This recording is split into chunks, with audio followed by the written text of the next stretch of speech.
early symptoms, early chronic kidney disease symptoms, how do we know that this person is starting to show symptoms of chronic kidney disease? So we'll say that most of the time, the symptoms are not there. So most people are asymptomatic, meaning that you won't have symptoms. And if we are not having symptoms, how then do we identify people with chronic kidney disease? So that is where the routine screening comes in. So in fact, everybody needs to be doing routine screening at least once a year. And the routine screening is not just peculiar to only kidney. I'm just saying you do a general systematic check where you check all your body system to know if there is anything you need to take note of. Okay, so routine screening at individual risk is vital. So just like what we do at Open Shot Kidney Foundation, because we know that patients or people generally don't like visiting the hospital, because we live in a country where a lot of people give testimonies in church that they've not been to the hospital for 10 to 20 years. Well, in as much as nobody's wanting to come to the hospital for treatment, but you could also go to the hospital to get yourself checked. And luckily for some people, even ordinary malaria, some people present with malaria and then just by doing some other routine investigation, they discover that they have some other things like diabetes that could eventually lead to something more severe later in life. And through that, they are able to at least follow up with treatment and avoid the preventable complications. So routine screening is very essential. At Open Shot Kidney Foundation, we go to them. We don't wait for them in the hospital. We go to them to ensure that they get all this screening done. And we identify the risk factor, the people, the risk individuals. We identify them, and not just identify, we also follow them up to ensure that they are compliant with what we are telling them. So routine screening is very essential. So to finding out people that are just starting to have kidney disease. Then urinary symptoms like frothy urine. So frothy urine is foamy urine. You see, a lot of people start having foamy urine. And when the urine starts foaming, there are two major, okay, there are some things that could make your urine foam. Usually one would be dehydration. Some people don't take enough water. So if you're not taking enough water, your urine can be foamy.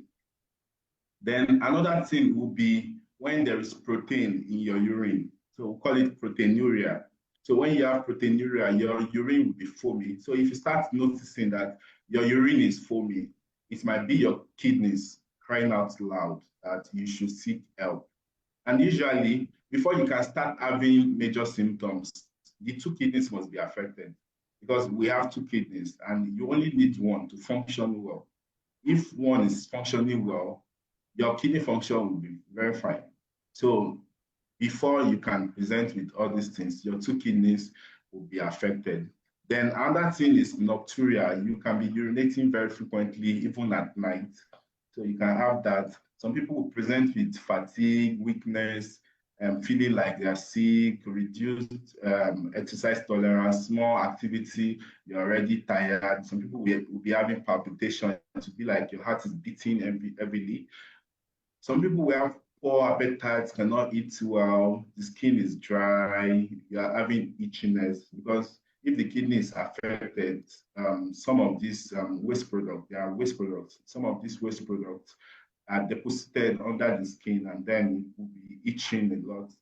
Then there could be leg swelling, and some people could have puffy face. You see their faces, is very puffy, so puffy face and sleep disturbance. So these are some of the early symptoms that you could identify when somebody is having kidney disease. Then we move on to the complications of chronic kidney disease. So this is just like knowing the functions of kidneys. So if you can identify what the functions are, you'll be able to know what the complications will be. So I try to categorize them to ensure like a flow. So now anemia is a major complication of kidney disease. Anemia is when the blood level is low, is reduced in the body. So when you have reduced blood level in the body, then we call it anemia. And this is because the kidney produce what we call erythropoietin, and erythropoietin in itself acts on the bone marrow to produce more red blood cells. So if the kidney is not functioning well, it means that the amount of erythropoietin that will be produced will be reduced, and there will be reduced red blood cells. So the blood level will start gradually depleting. It will be going down gradually. And you see people with kidney disease having PCV of 19, 20, and all. But that is one of the complications. Then platelet dysfunction too. The platelet is responsible for clotting and prevention of bleeding. So the platelets that are formed in the body will be dysfunctional. They want to be very, and then people will start bleeding more. You can bleed from the gum. You can find it difficult to clot when you have an injury. You just be bleeding out. So that's another complication. Then there could be impaired immune response too. So the immune system will be low, and this will predispose one to infections. So just be having different infections, even the ones you wouldn't have had on a normal day. So you start having them because the immune system is low. So another group of complications are bone disorder. So kidney disease can affect the bone in the sense that kidney, the kidney is responsible for producing the active form of vitamin D. So the kidney is responsible for that. And if the active form is not produced, it means that there will be need for calcium. So there will be reduced calcium in the blood, and the blood will be calling for more calcium. So more calcium will be coming from the bone to the blood, thereby making the bone more, how will I put it now, more friable, and it becomes something that can easily be fractured. So small thing would have fracture, and you see people having symptoms of low calcium in the blood. Then also the phosphates will be very high when this happens because the kidney is responsible for electrolyte balance. So in kidney disease patients, they usually have high phosphate level, so which could also cause issues, can cause muscle cramps, can cause skin itchiness, can cause a whole lot of things. So other thing is includes cardiovascular problems like hypertension. So hypertension actually goes both ways. Usually hypertension is one of the leading cause of kidney disease, while kidney disease also can cause hypertension. So when kidney disease is causing hypertension, the hypertension is always very, very bad and always very difficult to control. So hypertension is another complication that can occur from kidney disease. For example, if the patient develops kidney disease, maybe due to other things like diabetes or polycystic kidney disease or whatever the cause may be, the person initially does not have hypertension, but eventually the person can end up developing hypertension. So that is that. Then heart failure is another thing. The heart and the kidney, they work hand in hand. So the kidney filters blood that is being produced and remove the excess waste product and all.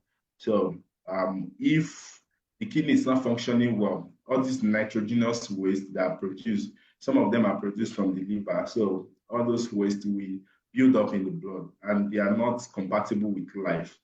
So if they build up to a certain level, they start causing issues like vomiting, like dizziness, like different things. So when the issues are there, it can also affect the pericardium. Pericardium is like the outer layer of the heart, and then called uremic pericarditis. So that's another complication.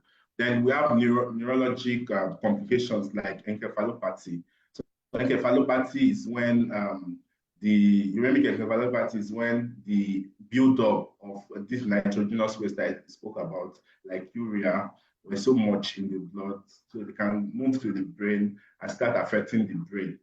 And if it start affecting the brain, the person can be having seizure, can be talking irrationally, can be checking. The person can even enter coma and even lead to death.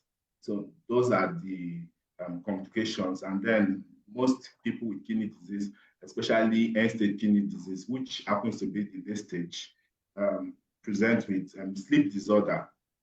So most people have sleep disorder. Then electrolyte and fluid disorder. The kidney, just like I said earlier, maintain electrolyte balance in the body, like the sodium, the calcium, the potassium, they are being regulated by the kidney. So if the kidney is not functioning well, you could have either low sodium or high sodium. The potassium usually used to be very elevated in people with kidney disease, used to be very elevated, especially people with stage 5 or end-stage kidney disease. And that is why we used to tell them to abstain from high potassium diet.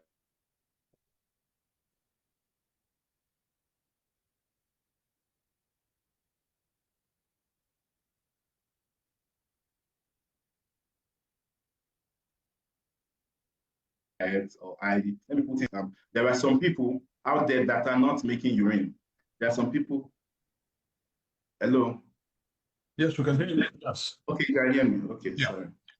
Yeah. So let me say this, that there are some people that are not making urine out there. There are some people that are not making urine. You know, it is funny how we'll be advising people to always make sure you urinate when you are pressed to do so. But people will want to do otherwise. But just know that some people with kidney disease are not making urine. So, and when this is happening, it means that, or the question is, where is the water that they are taking, where is it going to? That's why we usually restrict their water intake. Some people, we tell them not to take more than 75 cl of water. Just like we are telling everybody now that you must make sure you drink adequate water for your kidneys to be happy. For people that already develop kidney disease, we tell them, make sure you don't take so much water. So we restrict their water intake most times to 75 cl. So that, because we know that if they're not taking water, all those water that they are taking, if they take excess, they start moving to third spaces. We call it third spaces, because they start moving to the pleural cavity, like around the lungs. They make the lungs wet. They start moving to the abdomen. Some people will have big abdomen. They start moving to the legs. You see the legs are so big and they are looking sick. Some start having puffy face. So those are the places where the water are going into. And for people that have water in their lungs, of course, they will not be able to breathe well because the lungs cannot expand to accommodate air. So breathing would be an issue, and that could actually lead to death.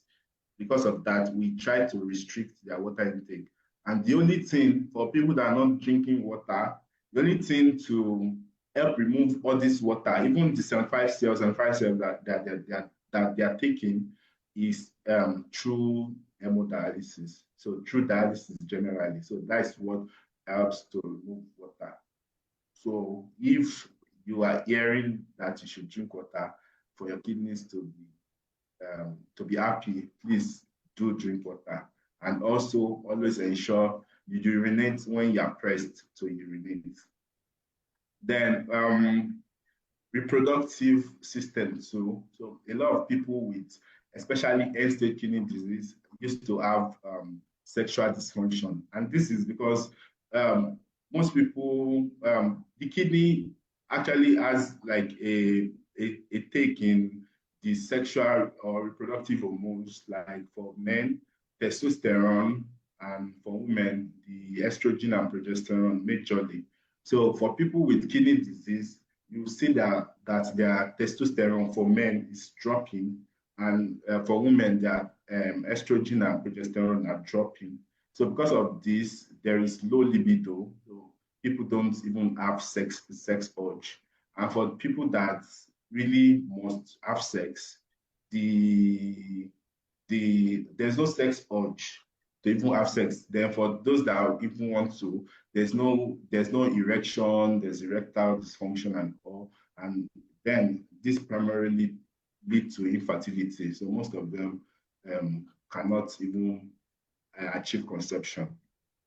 Then the other risk factor complications like itchiness, pruritus means itchiness. So like this excess nitrogenous waste and phosphate and likes, they get deposited under the skin and you can be having itchiness. Then pigmentation is another thing. Part of the hormone that form melanin is being excreted through the kidney, but when the kidney is not functioning, so those melanin hormone, they will be in the blood, and once they are in the blood in excess, they can be keep producing enough melanin. So you see people start becoming very dark. So even people that are very light-skinned or fair start becoming very dark. Can even be darker than I am. If you know me, you know that I'm very, very dark. So some people can be darker than me. That's on a light note. So also increased infection susceptibility is another thing because their immune system is low, so they are susceptible to infection. Okay, so why are we talking about kidney health? Why does kidney health really matters? So I want to first put out there that kidney disease or chronic kidney disease is not a nationwide problem alone. That chronic kidney disease is a global problem. So it affects 1 in every 10 population worldwide. That means that's 10%. 10% of people worldwide have chronic kidney disease. Then, according to World Health Organization, they estimate that greater than 850 million people worldwide live with chronic kidney disease. And chronic kidney disease causes greater than 2.4 million deaths yearly. And it is projected to be the 5th leading cause of death by 2040, according to Global Burden of Diseases. So why kidney health matters? In Nigeria, we have limited studies. Hope Assured Kidney Foundation is also, we are working on doing a research on the impact of chronic kidney disease on livelihoods, because a lot of people in Nigeria with kidney disease are not working, so they don't have the capacity or the strength to work. So BMC Nephrology 2020 study said that CKD prevalence is 12% of all adults in Nigeria. So this study was carried out in the North Central, and ESRD, that is end-stage kidney disease cases, accounted for about 8% of all medical admissions and 42% of kidney admissions in Nigeria. So mortality remains high due to late presentation and cost of treatment. The cost of treatment in people with end-stage kidney disease is very, very killing. It's very high. So, and because of that, a lot of people cannot afford, and then a lot of people end up dying. So several studies also revealed that approximately 20 million Nigerians have chronic kidney disease. And let me say that it is not everyone with chronic kidney disease that end up needing hemodialysis or renal replacement therapy, generally hemodialysis or kidney transplants. No, it is not everyone. But for those that progress further to having end-stage kidney disease or chronic kidney disease stage 5, yes, they might be needing renal replacement therapy. So, and 80% of the people, 80% of patients with end-stage kidney disease do not sustain treatment beyond 3 months due to financial constraints in Nigeria. It is very, very costly to maintain treatment for kidney disease. And the treatment is hemodialysis or kidney transplant. So it's just like saying, it's either you do dialysis or you die, or kidney transplant or you die. And most people cannot afford to do this hemodialysis. And the kidney transplant is even very costly. So eventually, most people end up dying due to this. So treatment, I would not go into detail on the treatment of kidney disease, but this is what I feel we need to know, that the kidney disease, chronic kidney disease, it requires a multidisciplinary approach, and it's different units, different medical specialty are needed, like the dietitians, cardiologists, nephrologists, and so many things. Even the psychiatrists are needed. So it's a multidisciplinary approach. And what we just need to do is identify and manage risk factors. So we need to identify the risk factors for kidney disease, just like we do at Hope Assured Kidney Foundation. So for people that have hypertension, identify that they have hypertension, diagnose them for hypertension, and manage them appropriately. And there is this popular notion in Nigeria that BP drug or diabetic drug used to cause kidney disease, used to cause chronic kidney disease. In fact, a lot of Nigerians, the ones that are coming to the hospital, will come to the hospital after counseling, after you've placed them on drug, they will go out. Someone that is not experienced, that's like a novice outside, we advise them that you want to be using this drug, you'll be using it for life, don't use it, or this and that. And before you know it, they stop the medication. Unfortunately, some of them come back having kidney disease. We've seen cases like that. But generally, once we identify the risk factors and we start treating them so that there won't be more insults on the kidneys, then we can slow the progression of the chronic kidney disease, or we can even stop, or we can even prevent the person from developing kidney disease. Then end-stage renal disease management, that is CKD stage 5, or end-stage kidney disease treatment does require renal replacement therapy. So renal replacement therapy can be in the place of dialysis. So everybody with end-stage kidney disease needs to do dialysis. So dialysis can be peritoneal dialysis or hemodialysis. Then also kidney transplant. So either you do kidney transplant or dialysis. Then moving to the key challenges. I will be focusing majorly on people with end-stage kidney disease. That's people with dialysis patients. So they go through a lot, and I repeat that they go through a lot of challenges. But first, the key challenges we notice is that there is low public awareness. A lot of people are not aware that there is anything called kidney disease. And this we knew from our previous medical outreaches when we asked the community questions about kidneys. Some people don't even know where their kidneys are located, and some people don't know what we call kidneys and what they do. They don't know about them at all. They don't know anything. So they don't know about them. They don't know about kidney disease at all. So the sensitivity is very low. So that's why majority end up coming at late stage, presenting when they are stage 4 or stage 5 kidney disease. There are about 5 stages of chronic kidney disease. Then financial burden. This happens to be a major challenge that everybody on dialysis are facing. I've seen a lot of people with that are relatively okay financially, even have properties, houses, cars, I've seen them selling some of these properties just to stay alive, just to ensure they are doing their dialysis. And let me put it out there that here in Nigeria, normally the prescribed number of dialysis a patient should have in a week should be at least three, should be about 3 sessions in a week. But here in Nigeria, we hardly have up to that. Most of the time, because you have to manage patients not just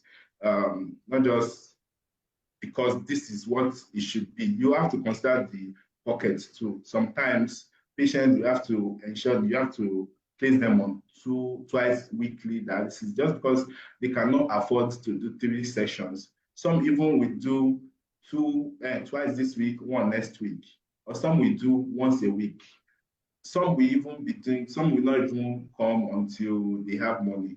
And because of this, the complications they are getting are increasing, and there are a lot of mortality amongst them because of this. So there is a big financial issue for dialysis. And just to give us insight on what they are facing, usually hemodialysis averagely in Nigeria is about 50,000 naira for a session of dialysis.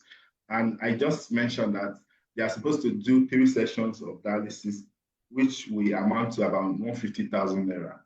Now, aside from that, there are complications of chronic kidney disease, like that we mentioned, like anemia. The blood level will start dropping. And we all know that blood is the fuel for man. So if blood is not enough, then you will have issues. Now, what we do is that this erythropoietin that the kidney normally produce, we now give it to them. We give it to them in form of drugs, and they have to pay for it. That's like 15,000 naira. Then iron sucrose is another thing that they take for blood.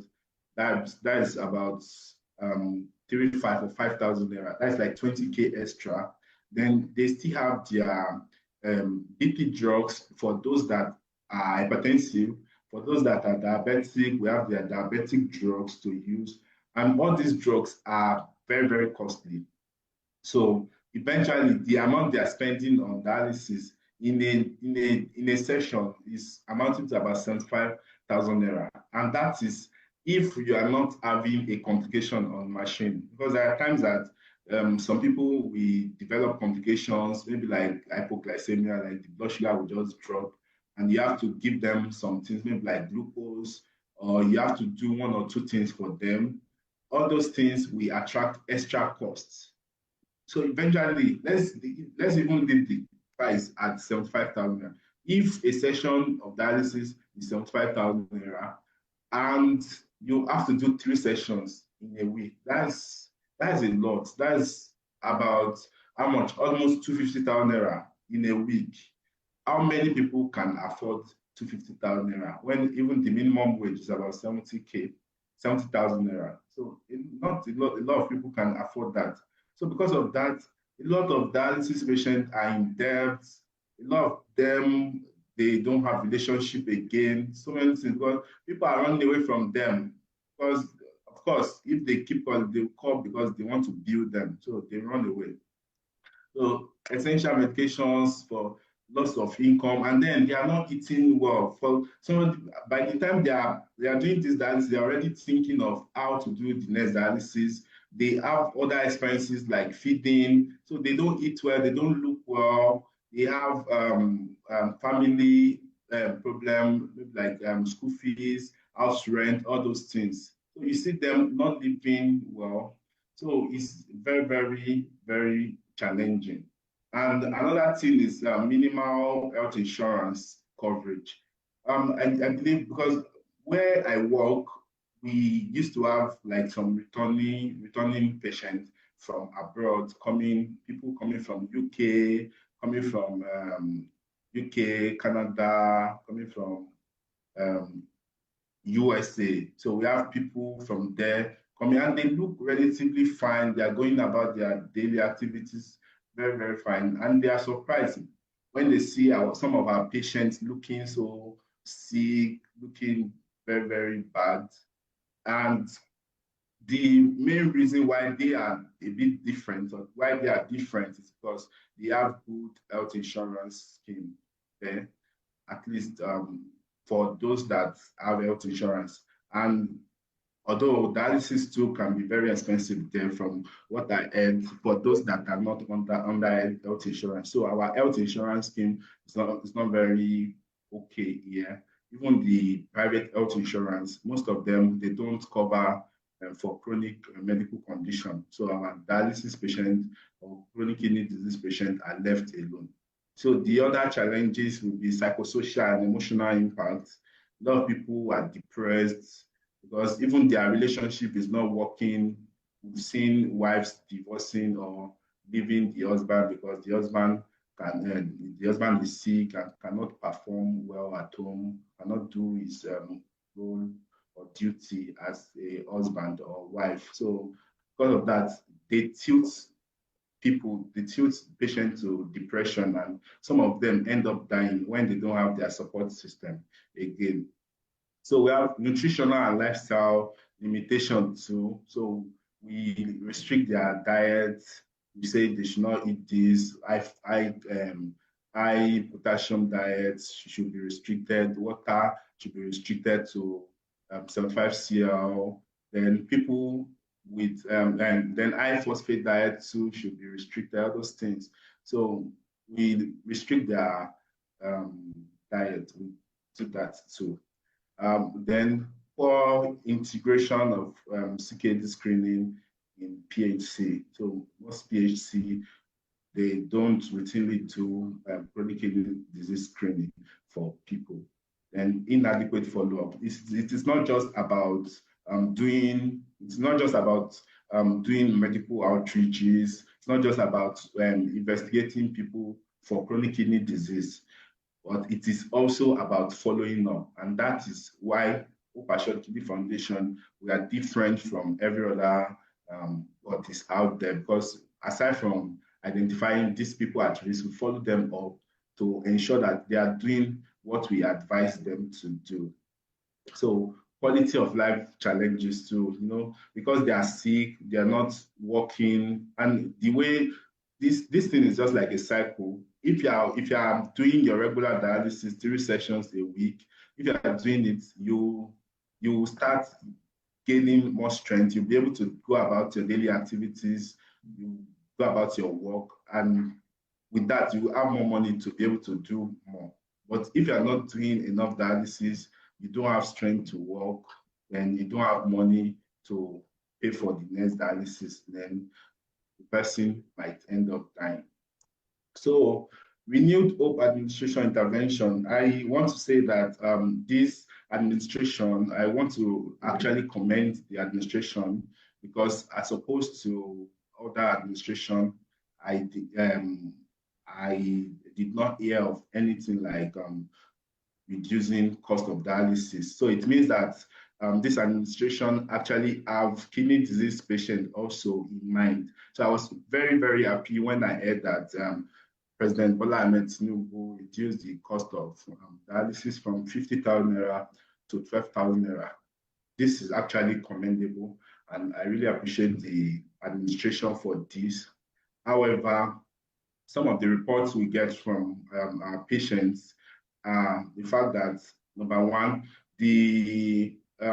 this is only limited to about 11 federal hospitals across Nigeria, which would mean that if all the patients, all the kidney disease patients, the dialysis patients are going to be going to these 11 federal hospitals, there's going to be too much crowds there. So it's going to be stressful, not for the health care workers, not only for them, but also for the patients. Also, one major thing that they pointed out was the fact that the costs of the dialysis is truly 12,000 naira, but they have to buy some consumables like bloodline and some other things. And because of that, the total cost eventually ends up being about 35,000 naira or more.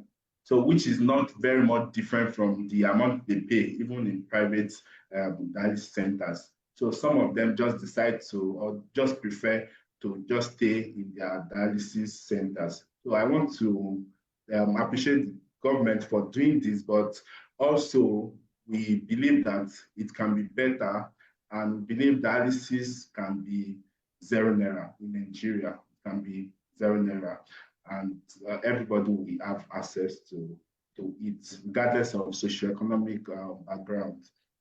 So prevention and early detection. So prevention and early detection through routine screening for hypertension, diabetes, and proteinuria.